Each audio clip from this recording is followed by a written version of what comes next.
Shannon, thanks for having me. Okay, so I want to pick up where Alexis left off there in the Middle East, because you were asked in the debate the other night a question about whether or not you would support a preemptive strike by Israel on Iran.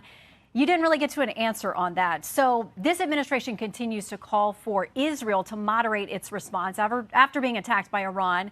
Do you now think that Israel has a right to either strike oil facilities, nuclear facilities? What's your position on that? Well, look, let's remember how this started, and we're approaching tomorrow a tragic anniversary. Hamas terrorists murdered over 1,200 innocent Israelis, 46 Americans, took hostages. We have been clear. Israel has the right to defend itself. We've always stood in that position. We need the hostages returned, and we need to bring an end to the humanitarian crisis in Gaza. But again, the point is it's Iran is at the heart of this, and their proxies that bring disruption throughout the region. That's why being in the Situation Room as Vice President was, working with Israelis to repel the attack we saw this week. They tried it back in April, the same thing. And that's the point of being and boxing Iran in. President Trump tore up the nuclear deal that moved Iran closer to a nuclear weapon. He also allowed Iran to shoot down an American aircraft in international airspace with a tweet. And when Iranian weapons, missiles fell on U.S. troops, he called it a headache when it was traumatic brain injury. Just to be clear, we have always said we reserve the right to protect American troops, our allies in the region, and that there is consequences for Iran. So what you're seeing right now is the ability to work with our allies, the ability to make sure Iran does not further, and every administration has dealt with them for 45 years. Now it's to make sure, and there has never been a question, Israel has the right to defend itself, and we stand with them to do that. But we need to bring this to a conclusion. Does that include a strike on Iran's nuclear or oil facilities? Specific operations will be dealt with at the time, but being very clear on this, Iran, there was consequences for what they do. That's what's happening right now. Israel's right to defend itself is not in question. Okay, you said in a radio interview that anti-Israel protesters were speaking out, quote, for all the right reasons. You know that some of them are carrying Hamas flags. Some of them are calling for the extermination of the Jewish state. Do you want to clarify your praise for that? Well, I'm certainly not talking about them. I'm talking about the people who understand that we have to end the humanitarian crisis, but they understand we need to return the hostages, bring peace to the region. Look, I will always defend people's rights to First Amendment, but that's not the folks I'm talking about. Those folks are not speaking for the entire group. So I think it's very clear on this. Israel's right, as we've stood with them. Anti-Semitism has no place in this country, and Vice President Harris has been clear about that. I've been clear about it. But the ability to bring a peaceful solution and understand Israel's right to defend itself, the return of the hostages, and Gazans' right to live in peace too is something that we're trying to get to. And that's going to take the leadership that we've seen out of Vice President Harris, being able to hold this coalition together. And again, when Iran launched their missiles this week, she's in the Situation Room. That's different. The people who are in the Situation Room with Donald Trump, like John Kelly as chief of staff, said he shouldn't be there. He's a damaged human being. His own defense secretary said he does not understand the situation, is incapable of dealing with it. So it's about character. Let's focus on what your position is and the vice president's position as well. I want to talk about abortion too, because this came up at the debate. It's been a winning argument for Democrats on many ballots, but I want to clarify what the law is there in Minnesota. Abortion Finder, a website that helps women find access, says abortion is legal throughout pregnancy in Minnesota. There is no ban or limit on abortion in Minnesota based on how far along in a pregnancy you are. You signed the bill that makes it legal through all 9 months. Is that a position you think Democrats should advocate for nationally? Look, the vice president and I have been clear. The restoration of Roe versus Wade is what we're asking for. But that this law is a goes woman's far beyond right Roe v. Wade to make her own choice. The law is very clear. It does not change that. That was been debunked on every occasion. But look, this is a. But let's agree. What you signed is there's not a single limit through 9 months of pregnancy. Roe had a trimester framework that did have limits through the pregnancy. The Minnesota law does not have that. This puts the decision with the woman and her health care providers. The situation we have is when you don't have the ability of health care providers to provide that, that's where you end up with a situation like Amanda Zaworski in Texas, where they are afraid to do what's necessary. This doesn't change anything. It puts the decision back on to the woman, to the physicians, and we know that this is simply something to be brought up to be very clear. Donald Trump's asking for a nationwide abortion ban. Wait, he and has said again, that we don't see this as a winning repeatedly campaign. that he will not sign a national abortion ban. Are you calling that just, it's a flat out lie? Yes, of course. And Senator Vance has in the past said so too. Now, look, they may see this as an election issue. We see it as a right of women to make their own bodily decisions. And that's what the states like my state have the ability to put that in. States like Georgia force women to cross the border, and then we have a death of Amber Thurman. So let's be very clear.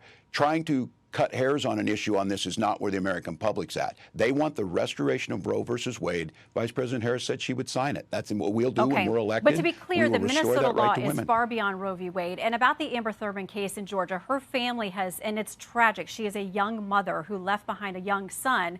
But what her family has said is it was a complication from an abortion pill that she received, and she didn't get proper care when she went to a Georgia hospital, which had multiple opportunities to intervene there. Her own attorney, the family's attorney, says it wasn't the Georgia law, it was the hospitals, what he claims is malpractice, not treating her when she clearly showed up in distress and still had the byproducts of her pregnancy because of that rare complication from the abortion pill. So just to be clear on the Georgia law and how her family and her attorney sees it. I think they also indicated that had she not go to North Carolina after the debate the other night, that she would have been in a better position. So look, these are the situations you're going to get into when you take this decision and put it in the hands of politicians like Donald Trump rather than women and their doctors. We trust women, we trust doctors, and we know the outcomes of that are better. Okay, let's clarify more changes that you signed in Minnesota as well. Several things were repealed with respect to reporting infants who may have survived an abortion attempt. Language that used to be part of the statute was taken out. We'll put this on the screen so people can see. It used to require medical personnel to, quote, preserve the life and health of the born alive infant. That language has been repealed. It's no longer part of the law. Also struck from the law was language about reporting infants that are born alive, what treatment they receive, and whether they live or die. Why was it important to you to get that protection out of the law? Minnesota law aligns with every other case of what physicians are required by their ethical responsibilities. And so it changed nothing other than aligning with all care that physicians provide in any circumstance for any medical case. And so it's alignment as it's always been. It's the cases we've seen in Minnesota, the outcomes we get in our healthcare results are the best in the nation. And all it did was align with existing law. But you do acknowledge it takes out the language about preserving the life of an infant who was born alive. Every doctor has an ethical responsibility to provide what they can in each situation. That is the way the law is written now. It's the same for any person who shows up.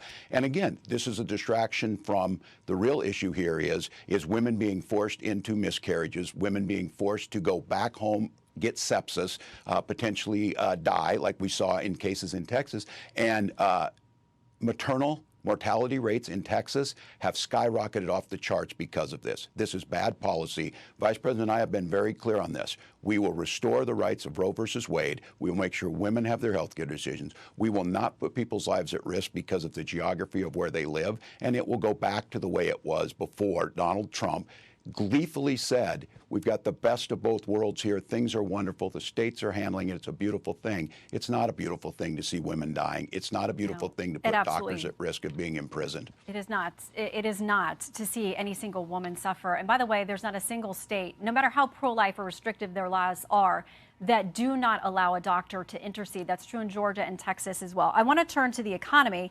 Our latest polling shows that 66% of Americans we talked to said that buying groceries is a, quote, major problem for them.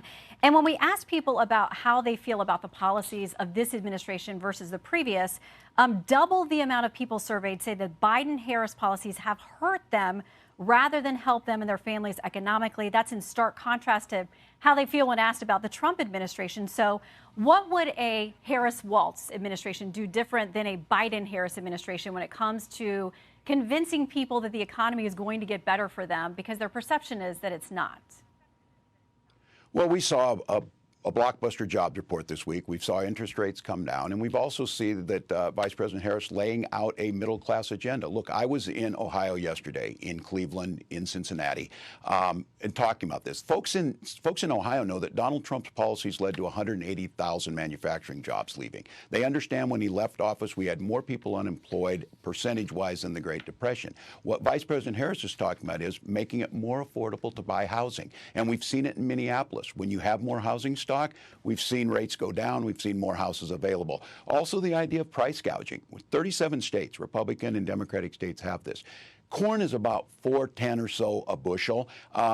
That's where it's been for many years, up and down. But prices at the grocery stores have skyrocketed, corporate profits have skyrocketed, and people are paying more. So we talk about that. And then I think the fundamental difference here is Donald Trump kept his promise. He cut taxes for the wealthiest. She's talking about making sure things like a child tax credit, $6,000 child tax credit, put more money in people's pocket, making sure that we're able to buy those things, whether it's a crib or it's baby formula, get started. And she's simply asking that we can pay for it by asking those at the top to pay their fair share. This is a fundamental difference in approaches to it, and we're seeing it working. We're seeing economists talk about Donald Trump's proposal to add a 20% sales tax will cost $4,000. Okay. That's everybody. That's not me saying it. And just to note, that is a tariff, which, by the way, this administration not only kept most of the Trump tariffs, but they added their own as well. So that's got to be part of the conversation. I want to talk a little bit about your record as governor, because it elucidates for people how you may serve as whether you end up being the president. You'll be one heartbeat away. Should your ticket be successful. Wall Street Journal says this after you were chosen to join the ticket. As the Democratic governor of Minnesota, Tim Walz signed into law initiatives allowing immigrants in the country illegally to apply for driver's licenses, qualify for free tuition at state universities, and enroll in the state's free health care program for low-income residents. Are those not magnets to draw people here, many times on dangerous journeys for themselves? And why should your taxpayers in Minnesota or across the states pay for those programs? Well, that's not the vice president's position, but I will say this. Minnesota ranks as a top 5 business state. We rank as a top 3 state for children living, and we're the top state for health care access. I would also add this. We also have some of the safest roads. Look, the vice president has made it clear that she has policies that make a difference. Her border policies are the most strongest, the fairest we've seen. It's the now, bill Governor, that was you know a lot of crafted. people, including your own party, would not join that statement. There are millions of people who have come here over the last few years that, they see this as an open border. Well, simply, we have a policy. Donald Trump sees it as a political. Look, James Langford in Oklahoma, the Border Patrol agents, the Wall Street Journal, the Chamber of Commerce, all said pass this legislation. You have to have Congress to authorize 1,500 new border agents. You have to have Congress to authorize DOJ to speed adjudications on these asylum claims. Those are things that would actually work. Donald Trump told us for 4 years he would deal with this. He didn't. He didn't build his wall, 2%. Mexico didn't pay for it. This is a real bill that has bipartisan support. It has the experts on board, and it starts to tackle these issues. And we don't have to resort to demonizing people. We don't have to resort to making up or crafting stories, as Senator Vance said he did. Those things were not happening in Springfield, but it doesn't mean that we can't pass a piece of legislation to strengthen our border. That's what Kamala Harris is talking about. Well, She's talking Governor, about solving the problem. That piece of legislation does include the wall that you guys have been so, you've disparaged that. I mean, the vice president has as well, so I don't know if she really intends to move forward with that. But it was negotiated by 3 or 4 senators, and many Republicans came out against it long before President Trump indicated he didn't like it either. Listen, before we go, because I wish that we had a full hour, I want to give you a chance, because you called yourself a knucklehead this week, to talk about some of your misstatements. Yes. You've modified your story or explained that you misspoke about things involving your military rank, about carrying a weapon in war, your 1995 DUI arrest, using IVF to have your beautiful children, Gus and Hope, being in Hong Kong and China in the summer of 1989 during the Tiananmen events. A lot of people would say they couldn't get away with saying, I'm just too passionate, my grammar's not right, I'm a knucklehead. What do you say to the American people who think, I don't know that I can trust this guy with all those modifications to be the potential commander-in-chief of this country? Yeah, well, I think they heard me. They heard me the other night speaking passionately about gun violence and misspeaking. And I got to be honest with you, Shannon, I don't think people care whether I used IUI or IVF when we talk about this. What they understand is Donald Trump would resist those things. Look, I speak passionately. I had an entire career, decades before I was in public office. They know, and I'm very proud of my 24 years in service and my record.